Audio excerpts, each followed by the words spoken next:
Good morning friends. Bihar SSC ने एक नया वैकेंसी दिया है जो कि बिना एग्ज़ाम के जिसमें सिलेक्शन होना है। तो इसके ऊपर पूरा डिटेल्स में चर्चा कर रहे हैं और वीडियो में पूरा बने रहिएगा। अगर वीडियो पे नए होंगे तो सब्सक्राइब ज़रूर कर लीजिएगा। चलिए आगे चलते हैं दोस्तों। और सबसे पहले आपको बता दें कि बिहार एसएससी ने वरीय वैज्ञानिक सहायक यानी कि साइंटिफिक असिस्टेंट करके पोस्ट होता है, उसको उसका जो वैकेंसी है वो रिलीज़ किया है। और इसका जो सबसे पहले आपको हम एक चीज़ बता दें कि इसमें जो एग्ज़ाम होना है, एग्ज़ाम आपको नहीं होना है। एग्ज़ाम जो है आपका नहीं होना है। इसका जो सिलेक्शन प्रोसेस है वो आपके डिवीज़न के आधार पे होगा। डिवीज़न इन द सेंस कि अगर आप जैसे मैट्रिक किए, इंटर किए, इंटर के बाद ग्रेजुएशन किए, ग्रेजुएशन के बाद एमएससी किए, इस सब जितना आपका जो ग्रेड होगा या जो आपका डिवीज़न जो आया हुआ होगा उसके आधार पे जो है आपका सिलेक्शन होगा। जैसे आपको बता देते हैं कि चयन प्रक्रिया, हाँ देखिए यहाँ पे, हाँ देखिए मैट्रिक अगर आप फर्स्ट किए हुए हैं तो 10 अंक मिलेगा। अगर आप सेकंड किए हुए हैं तो 8 अंक मिलेगा। अगर थर्ड किए हुए हैं तो 6 अंक मिलेगा। आईएससी अगर किए हुए हैं तो फर्स्ट तो 12 अंक, सेकंड 10 अंक और थर्ड किए हुए हैं तो 8 अंक मिलेगा। अगर प्रथम श्रेणी यानी फर्स्ट डिवीज़न से बीएससी पास किए हुए हैं तो 18 अंक, द्वितीय श्रेणी से 15 अंक और तृतीय श्रेणी से 12 अंक। फिर अगर एमएससी अगर फर्स्ट किए हुए हैं तो 20 अंक, एमएससी अगर सेकंड है तो 18 अंक और एमएससी अगर थर्ड है तो आपको 16 अंक मिलेगा। इस तरह से आपका ये टोटल जो है 100 नंबर पे मेरिट बनेगा। इसमें आपका 60 नंबर का यही हो जाएगा, केवल इंटर, मैट्रिक, इंटर, ग्रेजुएशन और एमएससी 60 नंबर का हो गया। 60 नंबर के बाद जो है आपका 40 नंबर और जो बच जाता है तो 20 नंबर आपको अनुभव के आधार पे मिलेगा और 20 नंबर का इसमें इंटरव्यू होगा। तो अनुभव के आधार पे कैसे मिलेगा सो आपको बताते हैं। अनुभव जो है जैसे आप भागलपुर, पटना, भागलपुर या मुजफ्फरपुर जो यूनिवर्सिटी है तो उसमें अगर आप उस पद पे काम किए हुए हैं, किस पद पे, सहायक के पद पे, विधि विज्ञान प्रयोगशालाओं में यानी कि लाइब्रेरी में अगर आप सहायक के पद पर काम किए हुए हैं, अगर 1 साल अगर काम किए हुए हैं तो उसमें आपको कम से कम 5 मार्क्स मिलेगा। और जितना ज़्यादा किए हुए हैं उसके अनुसार आपको 1 साल का 5 अंक, 2 साल किए होंगे 10 अंक, 3 साल किए होंगे 15 अंक, 4 साल किए होंगे 20 अंक मिलेगा और जो ज़्यादा किया होगा वो 20 अंक के पात्र होगा। तो इस आधार पे आपको जो है 20 अंक का यहाँ से आपको मिलना है। कार्य अनुभव का जो गणना है उसके आधार पे मिलेगा। उसके बाद जो है 20 अंक का आपको इंटरव्यू किया जाएगा। 20 अंक का इंटरव्यू होगा और इंटरव्यू फॉरेंसिक साइंस, एमएससी या फॉरेंसिक्स जो जितना होगा आपको सब जो है मान्यता प्राप्त जो है डिग्री होना चाहिए यूनिवर्सिटी से। अधिकांश लड़के के पास वही होता है। तो उसके बाद आप जो है आगे देखिए, ये आपका सिलेक्शन का प्रोसेस है। उसके बाद अगर हम आपको एज की बात करें तो एज जो है 21 ईयर्स मिनिमम है और 37 मैक्सिमम है। और ये है यूआर के लिए। ओबीसी के लिए इसमें 3 साल का छूट मिलता है। ओबीसी 3 साल का छूट है, ओबीसी 3 साल का छूट है।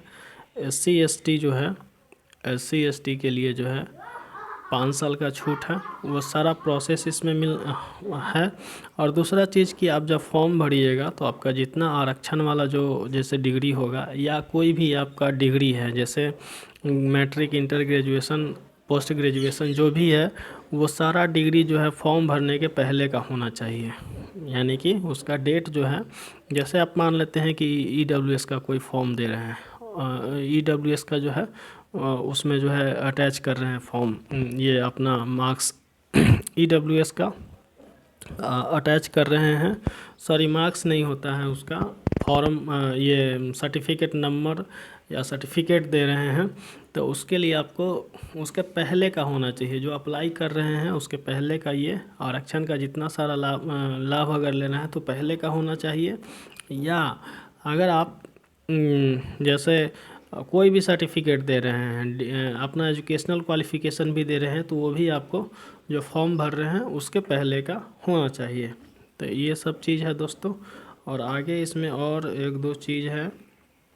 इसमें टोटल जो है सीट जो है आपको 100 पे जो है बहाली होना है। टोटल जो है 100 सीट है जिस पे आपका बहाली होना है। देखिए इसमें टोटल जो है 100 सीट है, 31 सीट महिलाओं के लिए है और 100 सीट जो है टोटल है। आप जोड़ लीजिए कि 69 सीट जो है आपको पुरुष के लिए है। और दूसरा इसमें एक चीज़ और है, जो योग्यता खोजा जा रहा है वो एमएससी है, यानी कि पीजी खोजा जा रहा है। और जिसमें अलग अलग सब्जेक्ट के लिए अलग अलग जो है पोस्ट है, अलग अलग पोस्ट है, अलग अलग सब्जेक्ट के लिए सभी सहायक पद है। और वरीय वैज्ञानिक सहायक पद है, सबका अलग अलग। जैसे देखिए वरीय, आपको एक चीज़ बताते हैं कि वरीय सहायक पद है जो भौतिकी से है, वरीय वैज्ञानिक सहायक आग्नेय शास्त्र से है, वरीय वैज्ञानिक सहायक फोटो से है, वरीय वैज्ञानिक सहायक साइबर से है, वरीय वैज्ञानिक सहायक सामान्य रसायन से है, वरीय वैज्ञानिक सहायक विश्व विज्ञान से है, वरीय वैज्ञानिक सहायक विस्फोटक से है, वरीय वैज्ञानिक सहायक नारकोटिक्स से है, नारकोटिक्स से है, ठीक है। वरीय वैज्ञानिक सहायक जीव विज्ञान से है, वरीय वैज्ञानिक सहायक सीरम से है, वरीय वैज्ञानिक सहायक डीएनए से है, वरीय वैज्ञानिक सहायक पॉलीग्राफी से है, वरीय वैज्ञानिक सहायक नार्को एनालिसिस से है। तो ये सब अलग अलग है, अलग अलग पोस्ट, उसमें संख्या, पोस्ट का संख्या सभी में अलग अलग है। तो इसको फॉर्म भरने से पहले एक बार आप लोग देख लीजिएगा। जो पीजी किए होंगे, जो एमएससी किए हुए हैं या एमटेक किए हुए हैं, उन्हीं के लिए है ये। और जो मतलब जो बीएससी किए हुए हैं या बीटेक किए हुए हैं उनके लिए नहीं है, मतलब उससे ज़्यादा, यानी कि जो एमटेक किए हुए हैं, एमएससी किए हुए हैं, वही लोग इस फॉर्म को फिल कर सकते हैं। इसमें पीजी डिग्री खोजा जा रहा है। और दोस्तों इसमें कार्य का अनुभव भी होना चाहिए। तो इन सारी चीज़ों को देखते हुए इसमें फॉर्म जो है जिनका हाँ, फ़ी के बारे में बात करते हैं। फ़ी जो है देखिए, परीक्षा जो शुल्क होता है इसमें 540 रुपये हैं यूआर के लिए, ईडब्ल्यूएस ईबीसी के लिए, ईबीसी के लिए या बीसी के लिए, ठीक है। 540 रुपये हैं। महिलाओं के लिए सभी के लिए है 135 रुपये हैं। दूसरे राज्य के महिला या पुरुष है सबके लिए 135 रुपये हैं। और सभी श्रेणी के दिव्यांगों के लिए 135 रुपये हैं। सभी श्रेणी के महिलाओं के लिए मात्र 135 रुपये हैं। तो आप इसको जो है फॉर्म फिल कर सकते हैं। बाकी इसमें और कुछ छूट नहीं रहा है।